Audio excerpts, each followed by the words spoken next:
So let's take a look at one of the best and easiest hacks to create like a full song.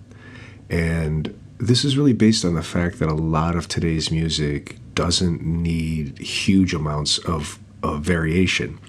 And of course, if this was a pop song with vocals, the various lyrics would differentiate the sections as well as what we're going to do.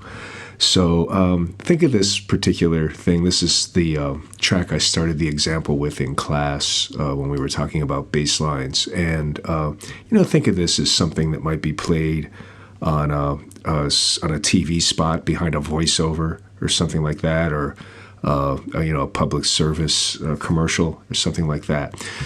I'm going to just, I'll play it for you and let you know what's here. And then we're going to I'm going to show you this hack.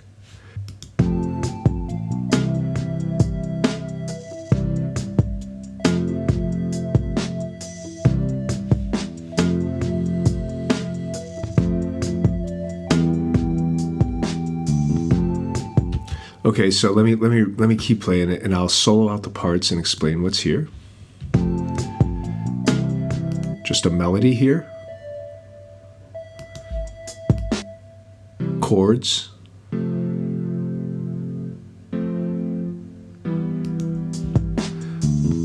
There's two drum parts. Both of these came right from the loops from Soundtrap. Here's the other one.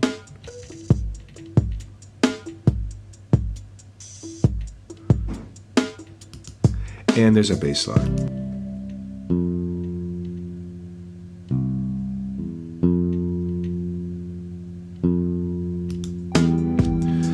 Okay, so what we're going to do is thicken this up. And what the idea of this hack is to create the climactic part of your song first, so that it's going to, which is going to have like all the stuff in it. Then you just copy and paste it and remove things to differentiate your sections. So let's try it. First thing I'm going to do is thicken up my keyboard part with a pad. And I'm going to make a new track. And I'm going to look in my synthesizers. Now, pads, as I mentioned in class, are things that we can use to thicken things up. They're usually sort of very unobtrusive synth sounds that sound really good with chords. So every synthesizer has pads involved, and let's see what this one sounds like. Yeah, I think that one will work, actually. I got lucky. All right, so I'm going to click that to add it. Now, to create a pad, this is another hack. This is nothing but hacks, is I can just use my keyboard part. Now, oftentimes when you do this, let's listen to these. Okay, so let's just listen to them together. Let's just listen to those two parts. So,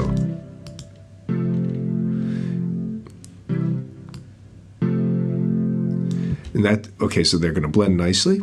But sometimes to really thicken it up, what I like to do is with my pad, is I like to bring it up an octave, and then it covers more in the mix. So because that was started on C2, see how that bottom note started on C2? I'll just bring it up to C3. Now let's listen.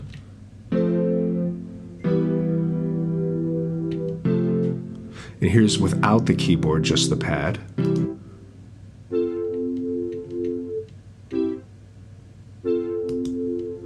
Okay, so that works. Now, another thing that we like to add to thicken everything up, let me take this,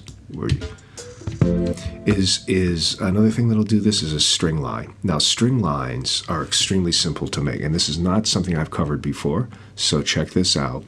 String lines are basically extracting something from a chord. Now, there's another hack to string lines. Let me show you what you can do. Now, this isn't any rule that you have to make every string line this way, but this will work when you're not sure what to do. So, and I'm trying to target this for complete beginner type of approach. So what I'm going to do to create my string line is I'm going to add a new part, and it's going to be a synthesizer again, and within it there will be an orchestral thing here, and I'm going to try out this lo-fi string. Okay, that should do it. Okay, so I'm going to bring this up here just to bring, sometimes I like to group my stuff together. You don't really have to. And I'm going to put it right up here. Okay, so if I copy this, I'm just option dragging to copy. These are my chords. I don't want another pad. I already have one, although this would probably work as one. Instead, I want something up, like a ceiling, like up at the top of the whole thing. And strings are often used for this. And now, the secret to finding a string part sometime quickly is looking at your chords and seeing if you have common tones that go through all the chords. So look at this. Right at a glance, I see that this C is almost in every chord. And then I get to this one where there isn't one, but look, if I go up here, there is a C. So it is up, there is one. So up until here, everything, a C will work.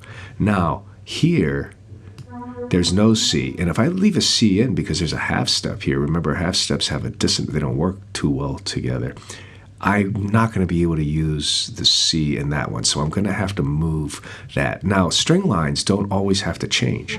So again, this is only one way to do it. This isn't like, not everybody who writes string parts does it this way, but this will work. So what I'm going to do is just take this one note and let it sustain through the whole thing. Remember, because it works in every chord, it was in every chord. So it's going to be pretty nice. So let's listen to that.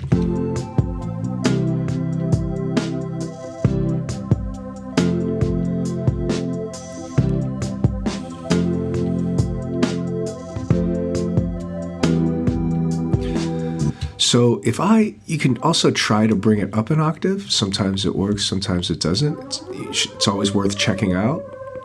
So I moved it from C3 to C4. And I think it stands out a little bit better there. And so that's really good. Now, another thing you can do is add, again, right now, we've probably done enough. So you could go on from here. We could go on to the next step. But just to add some other options for you, other things, maybe you don't want to add a string part. Maybe you just want to go to this next part. These are just options. So I'm going to add another keyboard part. And let's see what we can find here. So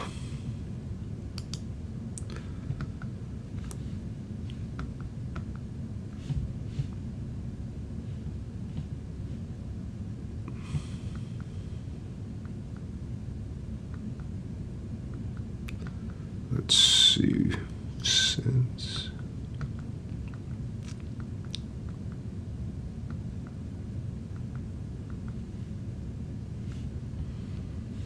let's see what we have in guitars.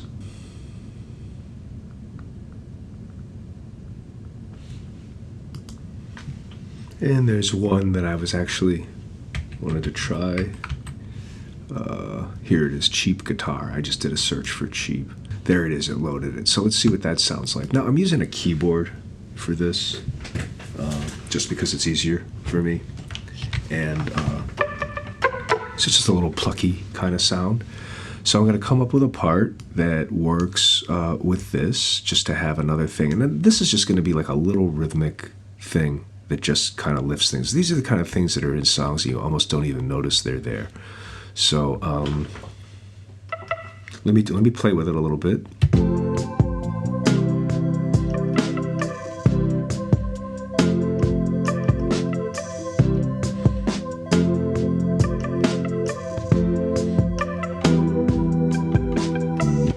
Okay, so I think I have an idea of what I want to do. So I'm going to record this. Now I need to make sure my metronome's on.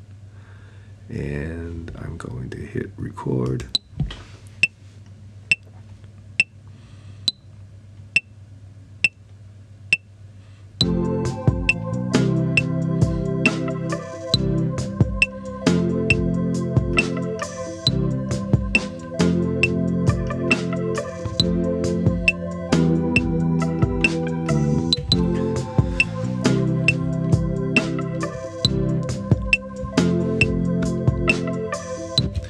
And just to lock it in a little bit, I'm going to go to Edit and quantize it. Actually, you have to be in here to do that. It doesn't even show up if you don't. Okay.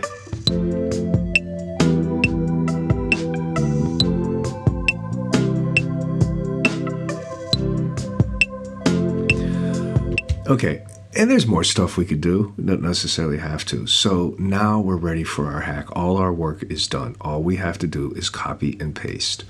Okay, so here's how this works. I'm going to zoom out a bit just so I can get more perspective.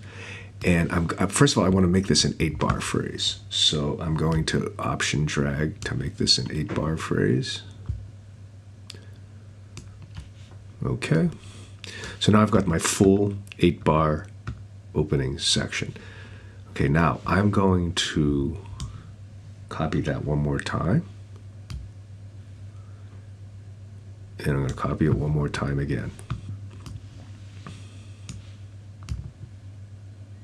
And hopefully I got it all. No, I did not. Well, you know what I'm going to do? I'm going to just move this because I don't want my melody in there anyway. And I'll show you what I mean. So now we're starting off with our full section, which is like, as we heard in class, lots of pop songs start with a chorus sometimes and then go to a verse. So, you know, the verse is going to be a little more stripped down than the chorus. So what I want to do is take out some parts in this section. So I'm going to loop this section. I already took the melody out by default here. And let's listen. I'm going to shut the metronome off so it doesn't drive me nuts.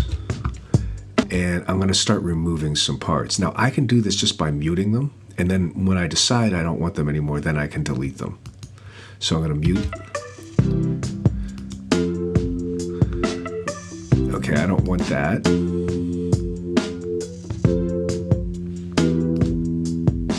Okay, now I'm feeling like it's a little too naked without some kind of pad, so maybe I'll leave the pad in, but leave the keyboard, the piano part out to come back in the choruses. So I'm gonna delete this, and I'm gonna delete all the stuff that I have muted that I no longer need. And then I'll bring everything back in. So now I've got two contrasting sections. It's that simple. Now, let me lower this. Let me bring this back. Actually, I'll leave that because I'm probably going to expand it in a minute anyway. So if I go to the beginning, I've got my full chorus section.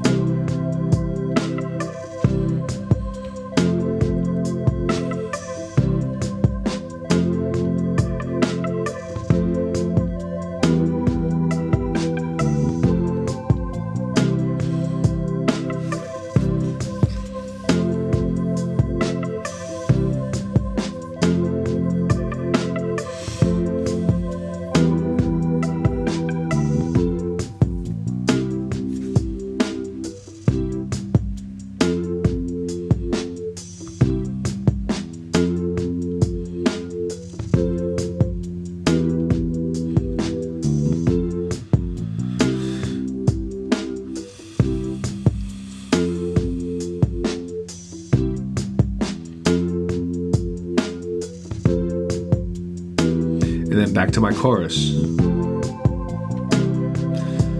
So you can see you've got two contrasting sections. Now there's one thing I could do is halfway through this, I could bring in maybe this guitar part. Just to, you don't have to, just something to do. And actually I felt like that was a little loud. I'm gonna bring down the volume of that. So let's hear like part way through that, what that sounds like. Now here comes my guitar part. It'll come in a second.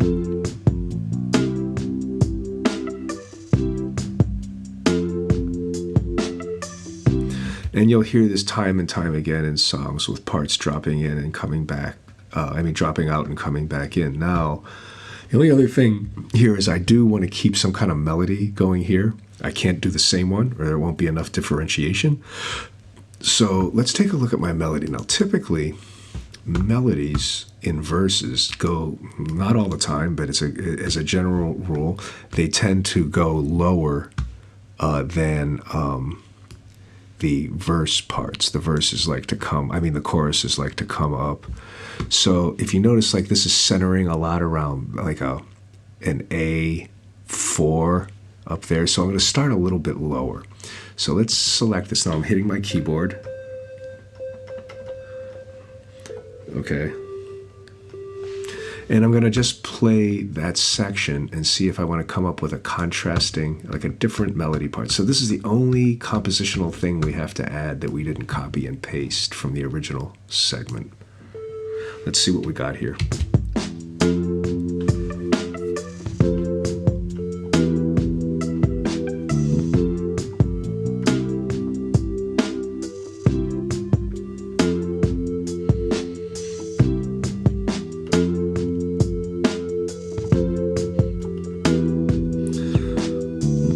Okay, so I'm okay with that. I mean, I'm not trying to do anything profound here. I just want to show you how to do this. So I'm going to just record that now. So I always try it out, then record it. Now you could have certainly just pencil it in based on your chord tones, which is really, I'm playing really just based on my chord tones as well. So let me put that in.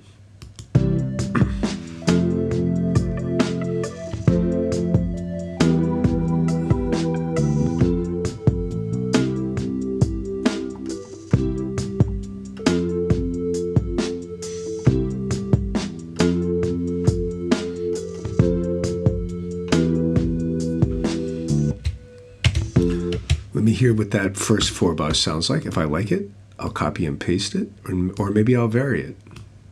Okay, let's check it out.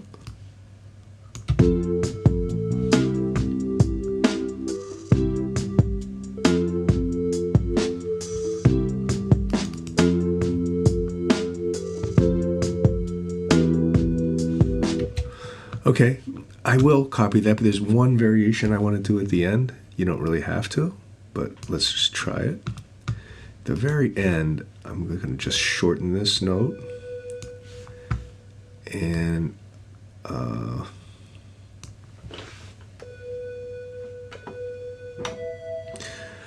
just add something that leads up to the other part. Again, not a requirement, just something I want to do.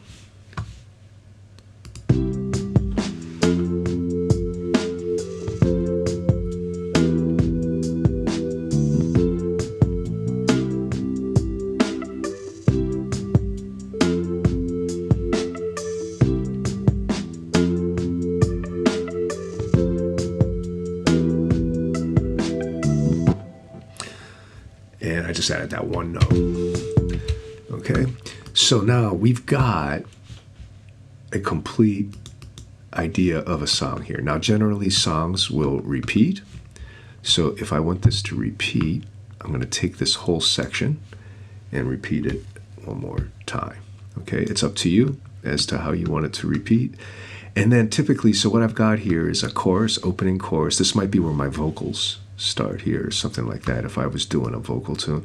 Then the chorus, the thing that's going to repeat each time. Like, remember, the chorus always repeats, it comes back and repeats every time. And then I do another verse here where things would change. And then what I'm going to do is just end with a bunch of choruses, maybe 3, which is typical. And let's see if I can copy and paste these. And one more time. So now I've got an entire composition, and I don't know how long this video took to make, but it wasn't too long. And you can see how easily you can do that. So let's listen to this from the beginning, and we'll be done.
course, it's just going to, do the same thing again, and then just repeat the chorus out.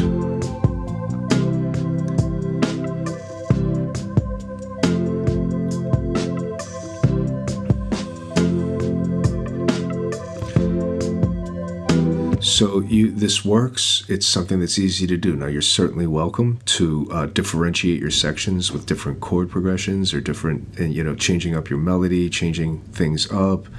But for the most part, it's a good idea to keep things steady. One thing that you'll probably keep steady throughout the whole thing will be your drum parts.